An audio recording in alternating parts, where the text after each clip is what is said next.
नमस्कार। आज हम बात करने वाले हैं जीन पियाजे के उस कमाल के सिद्धांत के बारे में जो हमें ये समझाता है कि एक बच्चे का दिमाग कैसे काम करता है, कैसे वो सीखता है और कैसे वो अपने आसपास की दुनिया को देखता है। कभी सोचा है बच्चों का दिमाग आखिर चलता कैसे है? उनका लॉजिक, उनकी बातें कभी-कभी हमें बिल्कुल हैरान कर देती हैं, है ना? ऐसा लगता है मानो उनकी अपनी एक अलग ही दुनिया है। तो आज हम इसी दिलचस्प दुनिया में झांकने की कोशिश करेंगे। तो चलिए शुरू करते हैं। जीन पियाजे, जो स्विट्जरलैंड के एक मनोवैज्ञानिक थे, उन्होंने बच्चों को समझने का हमारा नजरिया ही बदल के रख दिया।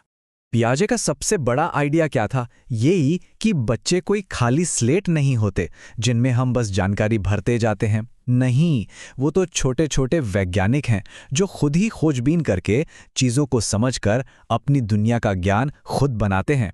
अच्छा, पियाजे की दी हुई 4 स्टेजेस को समझने से पहले हमें कुछ बेसिक चीजें समझनी होंगी। वो दिमागी औजार जिनका इस्तेमाल बच्चे सीखने के लिए करते हैं। पियाजे ने इन्हें एक नाम दिया, स्कीमा। अब ये स्कीमा क्या है? सोचिए कि हमारे दिमाग में जानकारी रखने के लिए छोटे छोटे फोल्डर्स बने हुए हैं। हर चीज का अपना एक फोल्डर, जैसे कुत्तों का फोल्डर, खिलौनों का फोल्डर, खाने की चीजों का फोल्डर। तो होता क्या है, जब कोई बच्चा कुछ नया देखता है तो उसके पास 2 रास्ते होते हैं। पहला है आत्मसातकरण या एसिमिलेशन, मतलब नई जानकारी को किसी पुराने फोल्डर में डालने की कोशिश करना। जैसे किसी बच्चे ने पहली बार बिल्ली देखी, 4 पैर, 1 पूंछ, उसे लगेगा अरे ये तो डॉगी है, और वो उसे डॉगी वाले फोल्डर में डाल देगा। लेकिन फिर आता है दूसरा रास्ता, समायोजन या अकोमोडेशन। जब उसे पता चलता है कि नहीं, ये तो कुछ अलग है, ये म्याऊं करती है, तब वो या तो अपने डॉगी वाले फोल्डर को अपडेट करेगा या फिर बिल्ली नाम का एक नया फोल्डर ही बना लेगा। और ये पूरा प्रोसेस ना एक साइकिल की तरह है। हमारा दिमाग हमेशा एक बैलेंस, एक संतुलन चाहता है। पियाजे ने इसे इक्विलिब्रियम कहा। जैसे ही कुछ नया सामने आता है, यह बैलेंस बिगड़ जाता है, दिमाग में हलचल होती है। फिर इन्हीं 2 तरीकों से, एसिमिलेशन और अकोमोडेशन से, हम अपनी समझ को ठीक करते हैं और वापस बैलेंस में आ जाते हैं। और बस यही तो सीखना है। तो चलिए अब देखते हैं पियाजे की पहली स्टेज, जहां से कहानी शुरू होती है। ये वो दौर है जब बच्चे अपनी इंद्रियों से दुनिया को महसूस करते हैं। ये है सेंसरी मोटर स्टेज, जो जन्म से लेकर करीब 2 साल तक चलती है। जैसा नाम से ही पता चल रहा है, इसमें सारा खेल सेंस यानी इंद्रियों और मोटर यानी शारीरिक हरकतों का है। शुरुआत में तो बस रिफ्लेक्स होते हैं, जैसे बच्चा अपने आप अंगूठा चूसता है। फिर धीरे धीरे वो चीज़ों को दोहराना सीखता है। फिर जानबूझ के खिलौने से खेलता है, मतलब वो अपने एक्शन और उनके नतीजों के बीच का रिश्ता समझने लगता है। पूरी तरह से ट्रायल एंड एरर। इस स्टेज की जो सबसे बड़ी अचीवमेंट है वो है ऑब्जेक्ट परमानेंस। इसका मतलब क्या है? देखिए, बहुत छोटे बच्चे के लिए out of sight out of mind वाला हिसाब होता है। अगर खिलौना नहीं दिख रहा तो मतलब वो है ही नहीं। लेकिन 2 साल का होते होते वो समझ जाता है कि अगर खिलौना चादर के नीचे है तो वो गायब नहीं हुआ, बस छिपा हुआ है। तभी तो पीकाबू का खेल उन्हें इतना मजा देता। अब कहानी आगे बढ़ती है स्टेज 2 पर, जहां दिमाग में सिंबल्स और खेलकूद का जादू शुरू होता है। इस स्टेज का नाम है प्री ऑपरेशनल स्टेज और ये चलती है 2 से 7 साल की उम्र तक। इस उम्र में बच्चे शब्दों और तस्वीरों का इस्तेमाल करना सीख जाते हैं। अब एक केले का टुकड़ा उनके लिए फोन बन सकता है और एक गत्ते का डिब्बा रॉकेट। उनका कल्पना का संसार बहुत मजबूत होता है। लेकिन हाँ, उनकी सोच थोड़ी ईगो सेंट्रिक यानी आत्म केंद्रित होती है।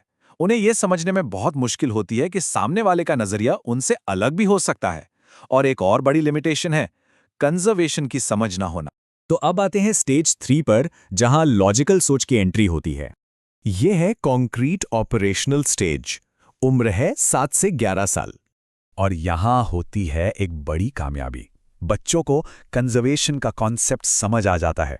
याद है वो प्री ऑपरेशनल स्टेज की लिमिटेशन?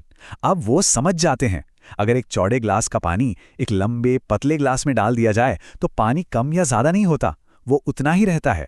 अब उनका दिमाग सिर्फ जो दिख रहा है उस पर नहीं, बल्कि लॉजिक पर चलता है। और भी कई कमाल की चीजें होती हैं। अब वो एक साथ कई बातों पर ध्यान दे सकते हैं। वो चीजों को मन में उल्टा करके भी सोच सकते हैं, जैसे 2 + 3 5 है तो 5 - 3 2 होगा। और हाँ, वो चीजों को क्रम में लगा सकते हैं, जैसे छोटे से बड़ा या हल्के से भारी। उनकी सोच अब काफी व्यवस्थित हो जाती है। और अब हम पहुंच गए हैं फाइनल स्टेज पर, स्टेज 4, जहां सोच का दायरा और भी बड़ा हो जाता है। इसे कहते हैं फॉर्मल ऑपरेशनल स्टेज, जो 11 साल की उम्र के बाद शुरू होती है। यहां से शुरू होती है एब्स्ट्रैक्ट थिंकिंग। मतलब अब वो सिर्फ उन चीजों के बारे में नहीं सोचते जो सामने हैं, बल्कि न्याय, प्यार, ईमानदारी जैसी बड़ी बड़ी बातों के बारे में भी सोच सकते हैं। वो अगर ऐसा होता तो क्या होता, जैसे सवाल सोच सकते हैं, यानी हाइपोथेसिस बना सकते हैं और साइंटिफिकली सोच सकते हैं। उनकी तार्किक क्षमता एक बिल्कुल नए लेवल पर पहुंच जाती है। तो ये हैं पियाजे की 4 स्टेजेस। ये हमें बताती हैं कि एक बच्चे का दिमाग कैसे स्टेप बाय स्टेप विकसित होता है। ये हमें याद दिलाता है कि बच्चे खाली बर्तन नहीं, बल्कि एक्टिव लर्नर हैं। तो अगली बार जब कोई बच्चा कुछ अजीब सा सवाल पूछे या खेल में मगन हो, तो याद रखिएगा, वो सिर्फ खेल नहीं रहा, वो अपनी समझ की दुनिया बना रहा है। तो सवाल ये उठता है कि इस जानकारी के साथ हम बच्चों को सीखने में और बेहतर ढंग से कैसे मदद कर सकते हैं।